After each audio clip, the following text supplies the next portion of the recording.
হরিয়ানার রাজ্যপাল হিসেবে মনোনীত হলেন রাজ্য বিজেপির প্রাক্তন সহসভাপতি অসীম ঘোষ।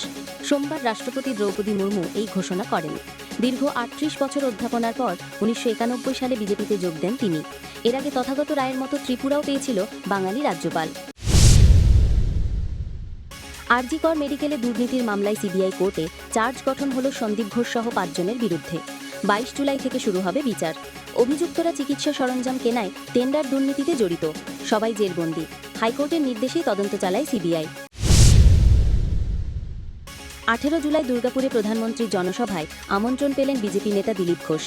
আগের দুটি সভায় তাকে আমন্ত্রণ জানানো হয়নি। শ্রমিক ভট্টাচার্যের রাজ্য সভাপতির দায়িত্ব নেওয়ার পরেই এই পরিবর্তন। ঘনিষ্ঠ সূত্রে খবর, দিলীপ সভায় যোগ দেবেন। গোপালনগরে মতুয়া সভায় সিএএর আবেদন নিয়ে মন্তব্য করেন শান্তনু ঠাকুর। বলেন, বাংলাদেশ থেকে আসা ব্যক্তিরা ঠাকুরবাড়িতে নথি জমা দিন, সেখান থেকে আবেদন হবে। মতুয়া মহাসংঘের শংসাপত্রই নাগরিকত্বের জন্য যথেষ্ট। বন্ধুদের সঙ্গে বকখালি ঘুরতে গিয়ে সমুদ্রে স্নানে নেমে ভেসে গেলেন ইমতাজুল আরসিন। রবিবার সন্ধে থেকে শুরু হয় উদ্ধার কাজ। অবশেষে সোমবার দুপুরে নামখানা এলাকায় দেহ উদ্ধার করে পুলিশ ও বিপর্যয় মোকাবিলা বাহিনী। মৃতের বাড়ি দক্ষিণ ২৪ পরগনার মল্লিকপুরে।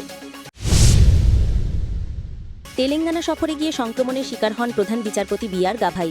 বর্তমানে দিল্লির হাসপাতালে ভর্তি, চিকিৎসায় সাড়া দিচ্ছেন।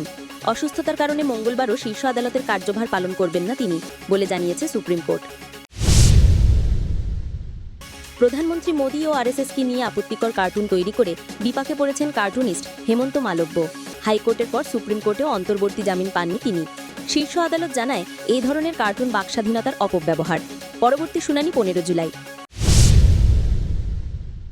হায়দ্রাবাদে গাঁজা কিনতে গিয়ে ধরা পড়ল এক দম্পতি, সঙ্গে ছিল তাদের ৪ বছরের সন্তান। গোপন বার্তার মাধ্যমে চলত মাদক বিক্রি। অভিযানে ধরা পড়েছে ১৪ জন, যাদের মধ্যে তথ্য প্রযুক্তি কর্মী ও পড়ুয়াও রয়েছে। ধৃতদের শারীরিক পরীক্ষায় গাঁজার প্রমাণ মিলেছে। মার্কিন যুক্তরাষ্ট্রের কেনটাকিতে চার্চে ঢুকে এলোপাথারি গুলি চালালো এক বন্দুকবাজ। ঘটনায় ২ জন নিহত, আহত এক পুলিশ আধিকারিক সহ বেশ কয়েকজন। পরে পুলিশের পাল্টা গুলিতে মারা যায় বন্দুকবাজ। ঘটনার নিন্দা করেন কেনটাকির গভর্নর অ্যান্ডি বেসেহেয়ার।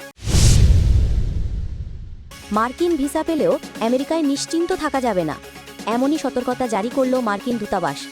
জানানো হয়েছে, নিয়ম না মানলে ভিসা বাতিল করে দেশ ছাড়া করা হতে পারে। ভিসা অনুমোদনের পরেও চলবে কড়া নজরদারি ভারতীয় নাগরিকদের উপর।